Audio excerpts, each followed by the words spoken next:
19টি উড়োজাহাজের বহর নিয়ে সেবা দিচ্ছে রাষ্ট্রীয় পতাকাবাহী বিমান বাংলাদেশ এয়ারলাইন্স। বর্তমানে বিমানের উড়োজাহাজগুলোর মধ্যে দু ধরনের ব্র্যান্ড রয়েছে, একটি যুক্তরাষ্ট্রের বোয়িং, অপরটি কানাডার -8, যার মধ্যে বিভিন্ন মডেলের 14টি বোয়িং আর -8Q400 আছে 5টি। গেল কয়েক বছরে বিমানের বহর বাড়াতে বোয়িং ও এয়ারবাসের মতো বড় দুটি প্রতিষ্ঠান দফায় দফায় প্রস্তাব দিয়েছে। দুটো প্রতিষ্ঠান থেকে 14 উড়োজাহাজ কেনার প্রস্তাব পর্যালোচনা করেছিল বিমান বাংলাদেশ এয়ারলাইন্স। বিমান যখন বড় দুটি ব্র্যান্ডের অফার পর্যালোচনা করছে, তখনই হঠাৎ জানা গেল অন্তর্বর্তী সরকার শুল্ক কমাতে বিমানের জন্য যুক্তরাষ্ট্রের কাছে 25টি বোয়িং এর অর্ডার দিয়েছে, যার মধ্যে কিছু উড়োজাহাজ আগামী 2-1 বছরের মধ্যে পাওয়া যাবে। আর সবগুলো পেতে সময় লাগবে 20 থেকে 25 বছর। অর্থাৎ প্রতি বছর গড়ে বাংলাদেশকে একটি করে উড়োজাহাজ ডেলিভারি দিবে বোয়িং। এবার প্রশ্ন, এতগুলো উড়োজাহাজ নিয়ে কি করবে বিমান? যদিও বিমানের বহর বড় করার পক্ষে মত আছে বিশেষজ্ঞদের, কারণ প্রতি বছরে হজের মৌসুমে অনেক লাভজনক রুটের ফ্লাইট সংখ্যা কমিয়ে হজ ফ্লাইট পরিচালনা করা হয়। এছাড়াও উড়োজাহাজ সংকটে লাভজনক রুটগুলোতে চাহিদা থাকা সত্ত্বেও ফ্লাইট বাড়াতে পারছে না সংস্থাটি। তবে 25টি উড়োজাহাজের আদৌ প্রয়োজন আছে কিনা সে বিষয়ে শঙ্কা আছে তাদেরও। এতে লাভের চেয়ে ক্ষতির পাল্লাই ভারী হতে পারে।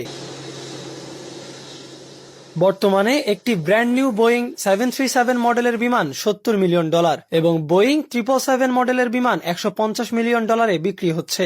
সরকার থেকে যে 25টি বিমান কেনার সিদ্ধান্ত নেওয়া হয়েছে, তার মধ্যে যদি বোয়িং 737 এর মতো 15টি ন্যারো বডির ও বোয়িং 777 বা 787 এর মতো 10টি ওয়াইড বডির উড়োজাহাজ থাকে, তাহলে এর মূল্য দাঁড়াবে প্রায় $2,500 বিলিয়ন, যা বাংলাদেশি টাকায় প্রায় 31,000 কোটি টাকা।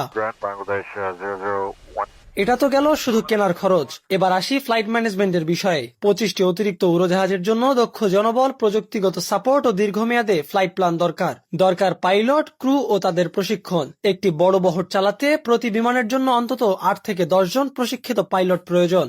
নতুন 25টি বিমান মানে আরো 2 শতাধিক পাইলট দরকার হবে। এছাড়া প্রতিটি বিমানে গড়ে 10 থেকে 15 জন কেবিন ক্রু ধরলে ধাপে ধাপে আরো 350 থেকে 400 জন নতুন ক্রু প্রয়োজন হবে। পাশাপাশি বিমানের নতুন বহর পরিচালনায় আরো প্রশিক্ষিত ইঞ্জিনিয়ার, গ্রাউন্ড সাপোর্ট ও পার্টস সাপ্লাই চেইন লাগবে, যেখানে মোটা অঙ্কের অর্থ খরচ হবে। এসবের থেকেও গুরুত্বপূর্ণ বিষয় রুট প্ল্যান।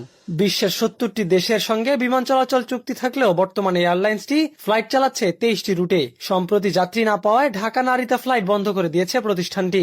বিশেষজ্ঞরা মনে করেন, বর্তমানে বিমানের 19টি উড়োজাহাজের সক্ষমতার শতভাগ ব্যবহার করতে পারছে না তারা। যদিও বেশ কিছু নতুন রুটের পরিকল্পনার কথা বলা হয়েছে বিমানের পক্ষ থেকে, যার মধ্যে উল্লেখযোগ্য Dhaka Male, New York, Kunming, Philippines, Sydney ও বালি। যদি এই রুটগুলো সব চালু করা হয়, তা অতিরিক্ত 4টির বেশি বিমান লাগার কথা নয়। তাই প্রশ্ন উঠছে, 25টি বোয়িং কি বিমানের ওপর বোঝা হতে যাচ্ছে, নাকি সঠিক পরিকল্পনার মধ্য দিয়ে 44টি